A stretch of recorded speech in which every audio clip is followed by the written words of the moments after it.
Dans cette vidéo, on va découvrir ensemble un exemple pour savoir comment créer un composant JSX. Et donc une fois que vous aurez défini votre composant JSX, c'est ce que vous aurez comme code compilé, ce sera le résultat. Donc vous aurez cette méthode qui sera appelée sur la classe React. Donc en première partie, vous aurez le composant avec le nom de la variable telle que vous l'aurez défini. Ensuite, vous aurez les props qui sont les attributs que vous passerez à votre composant pour personnaliser votre composant JSX. Enfin, vous aurez les children qui seront enveloppés dans les balises de votre composant JSX.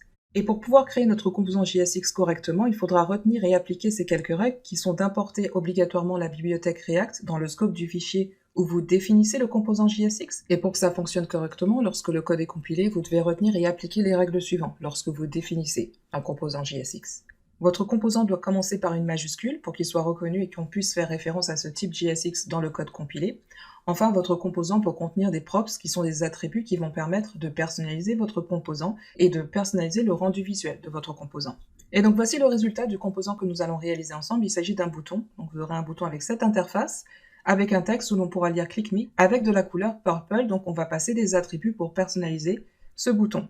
Et voici donc comment nous allons définir ce composant button. Donc très simple. On aura donc une fonction qui va permettre de retourner l'élément natif button que vous reconnaissez et vous aurez comme texte Click Me. Alors pour le code, une fois qu'il sera compilé, donc vous allez reconnaître que pour le code compilé, on a cette méthode createElement que l'on appelle sur la classe React. C'est pourquoi on a besoin d'importer la bibliothèque React.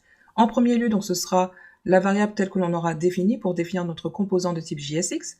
Vous aurez ensuite les attributs, donc ce sont les props. Lorsqu'on parle de syntaxe JSX, ce sont des props qui vont permettre de passer des attributs à notre composant JSX. Ici, ce sera color pour définir la couleur pourpre, donc ce sera une valeur de type chaîne de caractères, donc chaîne littérale, et pour définir aussi la taille de police de ce composant, on passera une valeur 20 à une prop qui s'appellera text size. Et enfin, on aura les children qui sera du contenu qui sera click me, donc comme le contenu que l'on verra sur ce bouton. Alors maintenant que nous avons vu les instructions, passons à présent à un exemple pratique avec la démo. Pour la démonstration qui suit et pour les suivantes, vous avez à disposition les ressources et fichiers de cours que je vous invite à télécharger donc pour bénéficier d'une meilleure expérience d'apprentissage. Donc pour le dossier qui nous concerne ici, donc il s'agit du dossier numéro 2. Et vous allez trouver dans chaque dossier un projet de démarrage, donc le dossier starter qui correspond au projet de démarrage et également le dossier final qui va inclure des versions finalisées de chaque projet et des mots que nous allons voir ensemble. Alors dans le projet de démarrage, vous allez trouver le premier ici qui est comprendre JSX et je vais vous inviter à ouvrir celui-ci qui est le premier qui est composant JSX. Et pour chaque démonstration, donc pensez toujours à faire yarn install et npm start pour exécuter votre application et l'ouvrir dans une nouvelle fenêtre de votre navigateur qui sera visible sur le localhost 3000. Vous remarquerez que vous avez désormais un nouveau dossier qui est Node Modules qui contient toutes les dépendances de votre projet. Donc vous pourrez faire la commande suivante qui est npm start qui va vous lancer votre application et ouvrir une nouvelle fenêtre dans le navigateur. Voici donc l'interface visuelle de cette application React que nous venons de lancer. Donc pour info, il s'agit de la même interface pour tout nouveau projet que vous démarrez avec le React CLI. Et donc là, ce que l'on va faire, c'est justement rajouter à cette interface. Donc on a toujours cette même interface lorsque vous avez un nouveau projet React avec ce logo pivotant, ce texte edit src-app.js and save to reload. Donc c'est justement ce que nous allons faire.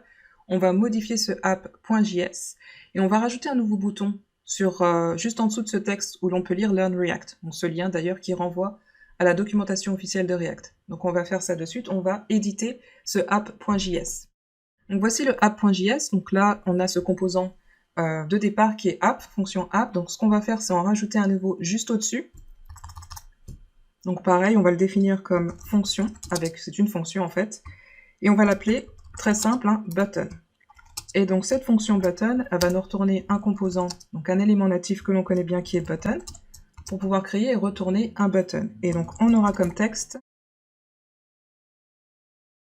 voilà, donc pour ce composant, donc très rapide, on vient tout juste de définir un nouveau composant de type JSX. Et bien sûr, nous avons fait attention à définir celui-ci en commençant par une majuscule. Et donc on n'oublie pas de faire référence, bien sûr, à la bibliothèque de React, ici, from React. Voilà. Et ensuite, on va faire référence à notre composant, juste en dessous du texte Learn React, donc pour qu'il apparaisse donc juste en dessous. Et je crois bien qu'il faudrait plutôt qu'il soit placé juste en dessous du lien, donc c'est-à-dire ici.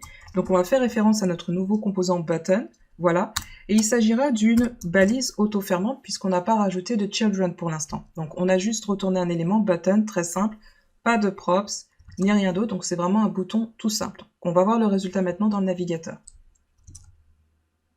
Et voici notre bouton, Click Me. Donc pour lui rajouter un petit peu de personnalité, on va donc lui apporter des attributs à ce bouton qui est très simple pour l'instant. Donc il s'agit juste de l'élément natif en fait.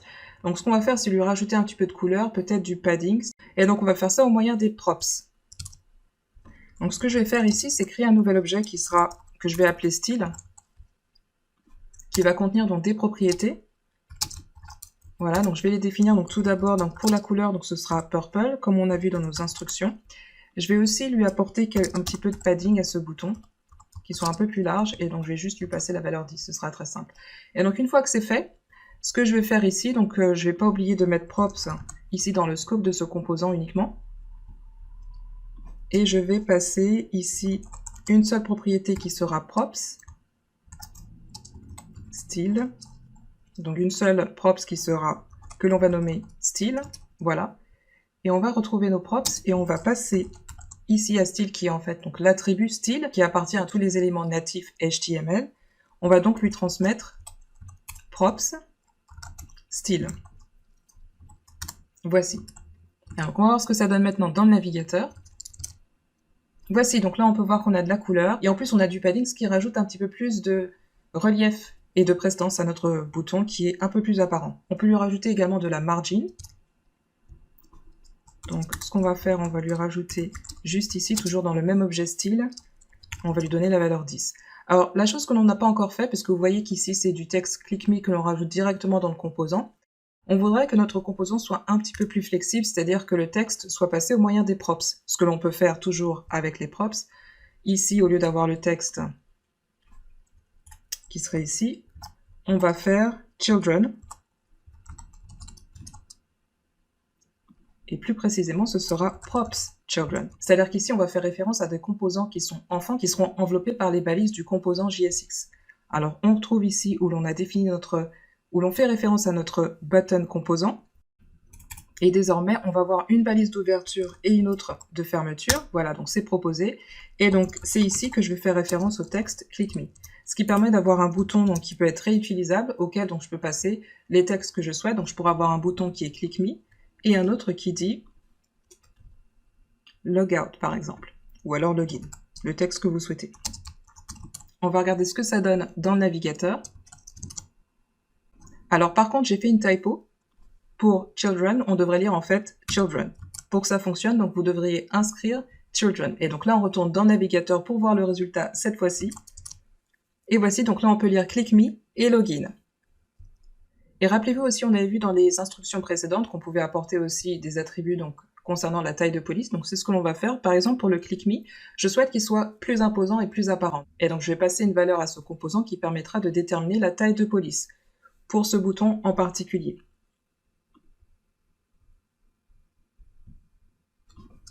Et donc c'est ici que je vais faire text size.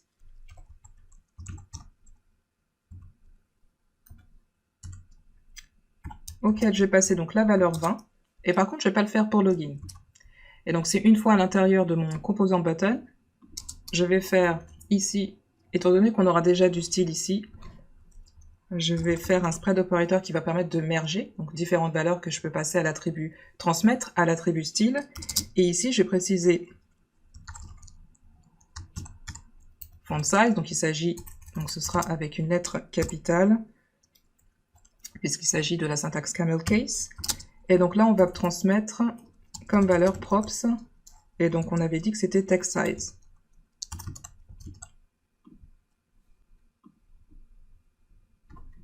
Et donc il faudra placer ces deux-là donc pour qu'ils soient mergés entre deux accolades. Voici.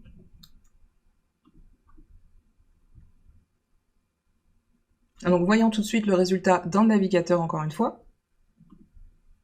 Et voici, donc là on peut voir que le résultat pour le premier bouton, donc la taille de police est plus imposante puisqu'on lui a passé une valeur de 20. Par contre pour login, donc on ne lui a pas passé, donc il conservera la taille de police normale par défaut du navigateur. Découvrons plus en détail les props et les children dans les vidéos et démonstrations suivantes. À tout de suite.